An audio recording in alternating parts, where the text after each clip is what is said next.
नमस्कार दोस्तों। इस क्वेश्चन को सॉल्व करके देखना जरा, क्या सॉल्व हो पा रहा है? पॉज कर लो, स्क्रीन को देख लो और पढ़ लो इसको ध्यान से। और अगर नहीं सॉल्व हो पा रहा है तो वीडियो के एंड तक मेरी बातें सुनना और जरूर सॉल्व हो पाएगा। स्वागत है आपका 2 मिनट सीरीज में, जहां पे मैं कुछ मिनटों में आपको बताऊंगा कुछ इंपॉर्टेंट कंसेप्ट्स के बारे में। आज हम बात करने वाले हैं कट मोशन के बारे में, और इसके बारे में लोकसभा के रूल्स ऑफ प्रोसीजर में रूल नंबर 209 में लिखा है। पर ये लोकसभा के रूल्स में क्यों लिखा हुआ है? राज्यसभा में भी लिखा जा सकता था। द आंसर इज कि राज्यसभा में ऐसा कुछ होता ही नहीं है। अब ये है क्या चीज? आप बजट के बारे में जानते हैं। यूनियन बजट हर साल पेश किया जाता है और उस बजट के पेश होने में 6 स्टेजेस होती हैं। सबसे पहले बजट को प्रेजेंट किया जाता है फाइनेंस मिनिस्टर के द्वारा। उसके बाद उस पर जनरल डिस्कशन होती है। उसे डिपार्टमेंटल स्टैंडिंग कमिटीज के पास भेज दिया जाता है 3 से 4 हफ्ते के लिए, और फिर डिपार्टमेंटल कमिटीज की रिपोर्ट के बाद डिमांड फॉर ग्रांट्स पे वोटिंग होती। अब ये जो स्टेज है, इसका क्या मतलब है?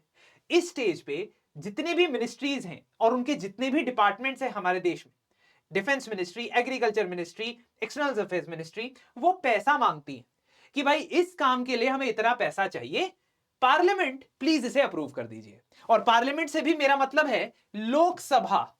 आप जानते ही हैं कि बजट को पास करने में लोकसभा का प्राइमरी रोल रहता है, और यहां कट मोशन की जहां बात आएगी वहां भी लोकसभा का ही रोल होगा। क्यों? क्योंकि जब voting on demand for grants होती है, वो सिर्फ और सिर्फ लोकसभा के अंदर हो सकती है, और उसके ऊपर 3 प्रकार से कट लगाया जा सकता है। यानी जब आप कोई अमाउंट मांगते हो लोकसभा से, तो कोई सांसद, कोई मेंबर ऑफ पार्लियामेंट ये कह सकता है कि इस अमाउंट पे मुझे ऑब्जेक्शन है। वो ऑब्जेक्शन 3 तरीके से पोर्ट्रे हो सकता है।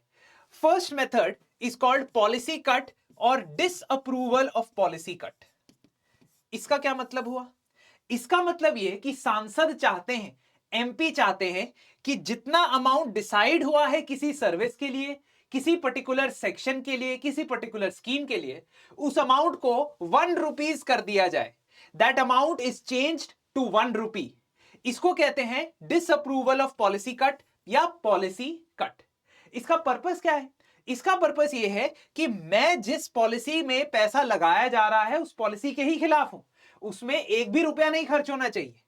से for example, if I look at the ministry और डिपार्टमेंट ऑफ फर्टिलाइजर्स, तो मिनिस्ट्री ऑफ केमिकल्स फर्टिलाइजर्स में एक डिपार्टमेंट ऑफ फर्टिलाइजर है।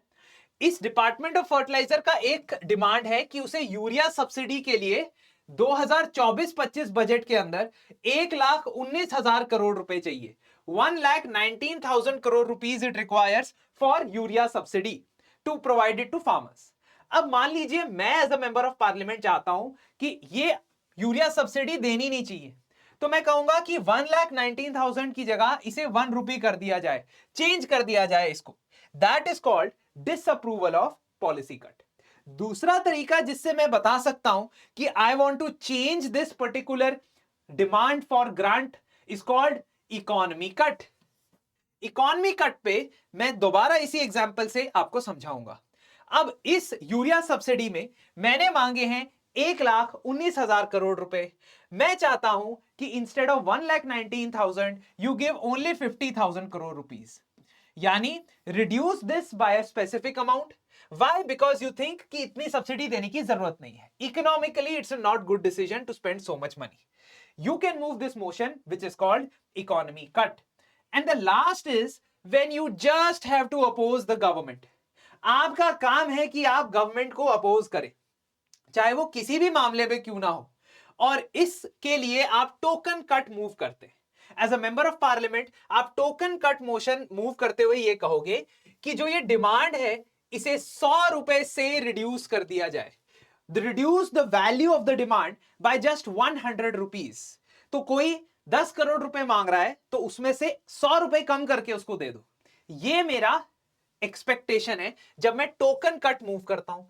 नाम से ही पता चलता है टोकन, यानी I just want to show my disapproval with the government and its policies. It may not even be specific to that scheme. मतलब मुझे यूरिया सब्सिडी से हो सकता है कोई प्रॉब्लम ना हो, मैं जनरली गवर्नमेंट को जो है बताना चाहता हूं कि मैं उनकी ओवरऑल पॉलिसी से डिसएग्री करता हूं। इन तीनों कट मोशन को एडमिट करने के लिए बहुत स्ट्रिक्ट कंडीशंस हैं जो आपको पीडीएफ में मिल जाएंगी, आप उसको पढ़ लेना। रटने की जरूरत नहीं है, मेमोराइज करने की जरूरत नहीं है। बट एक आइडिया लगाएं कि ये लोकसभा के अंदर ही क्यों मूव किए जा सकते हैं, why not in Rajya Sabha? Because जब डिमांड फॉर ग्रांट्स पे वोटिंग होती है, यानी हर डिपार्टमेंट या मंत्रालय का बजट पास किया जाता है, तो हर एक डिमांड फॉर ग्रांट सिर्फ लोकसभा से ही पास होती है। राज्यसभा से एंटायर बिल जो इकट्ठा होता है, यानी एंटायर जो आपने एक एक डिपार्टमेंट का अमाउंट डिसाइड किया है, उसका टोटल करके बस राज्यसभा से पास करवा दिया जाता है। तो इसीलिए it is only present in Lok Sabha rules. अब मुझे बताइए इस क्वेश्चन का आंसर क्या होगा? कमेंट सेक्शन में मुझे आंसर बता दीजिए फटाफट, ABCD में से कौन सा आंसर होगा। और अगर आप कंसेप्ट्स को बिल्कुल प्रिसाइज और कंसाइज तरीके से समझना चाहते हैं तो हमारा प्रीलिम्स क्रैश कोर्स आपके लिए अवेलेबल है। Individual crash course, I mean to say only for GS, ये भी अवेलेबल है। लेकिन साथ ही साथ आप ये महा प्रीलिम्स क्रैश कोर्स भी अवेल कर सकते हैं। इसमें आपको लाइव क्लासेस के साथ साथ मेंटोरशिप सेशंस मिलेंगे, 7 फुल लेंथ टेस्ट भी मिलने वाले हैं, और you can avail it at a very reasonable price, जिससे आप स्टैटिक प्लस करंट अफेयर्स दोनों की तैयारी होलिस्टिक तरीके से कर सकते हैं। धन्यवाद और आपसे जल्द मुलाकात होगी।